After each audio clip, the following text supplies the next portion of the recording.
एक बार की बात है जब गौतम बुद्ध जी मगध राज्य के एक गांव में ठहरे हुए थे।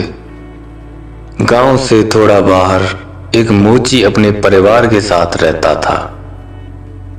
उस मोची के घर के पास एक तालाब था। एक दिन रोज की तरह सुबह मोची तालाब के किनारे पानी लेने गया। वहां उसने तालाब में एक बहुत ही अद्भुत पुष्प देखा।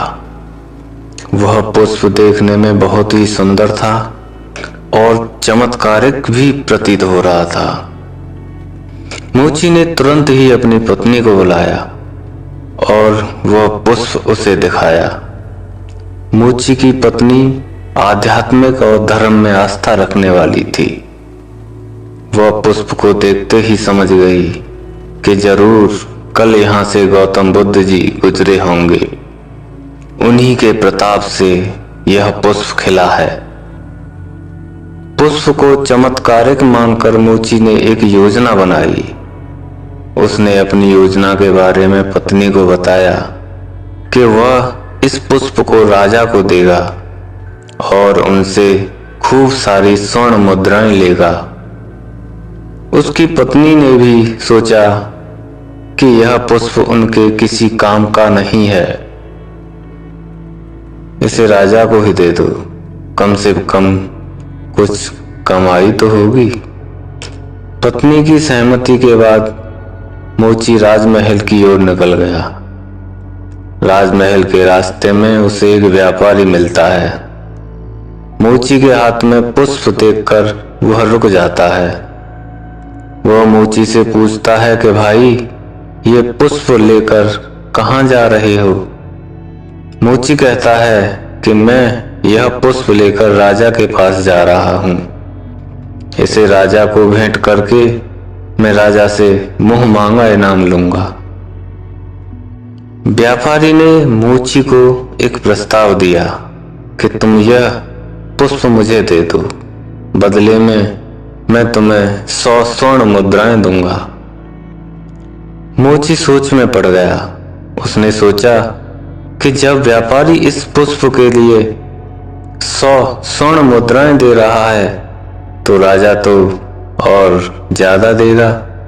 यही सोचते हुए उसने व्यापारी को पुष्प देने से मना कर दिया।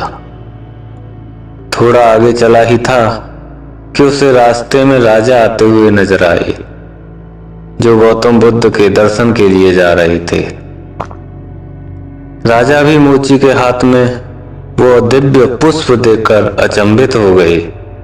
राजा ने मोची को पुष्प के बदले 1000 स्वर्ण मुद्राएं देने के लिए कहा। यह सुनते ही मोची के मन में एक अजीब सी चेतना आई और वह राजा को पुष्प न देकर दौड़ता हुआ सीधे महात्मा बुद्ध के पास जा पहुंचा। महात्मा बुद्ध जी मोची को देखकर हैरत में पड़ गए। उन्होंने मोची से पूछा तो मोची ने उन्हें सारी बात बताई। इसके बाद मोची ने वह पुष्प महात्मा गौतम बुद्ध के चरणों में अर्पित किया और उनसे कहा, पहले मेरे मन में पुष्प को देखकर लालच आ गया था, लेकिन अब मैं समझ गया हूँ कि जिसकी छाया पड़ने से ही यह पुष्प इतना दिव्य हो गया हो, अगर उनकी शरण में मैं चला जाऊं तो मेरा जीवन भी धन्य हो जाएगा। इसके बाद वह आजीवन महात्मा गौतम बुद्ध का शिष्य बनकर रहा।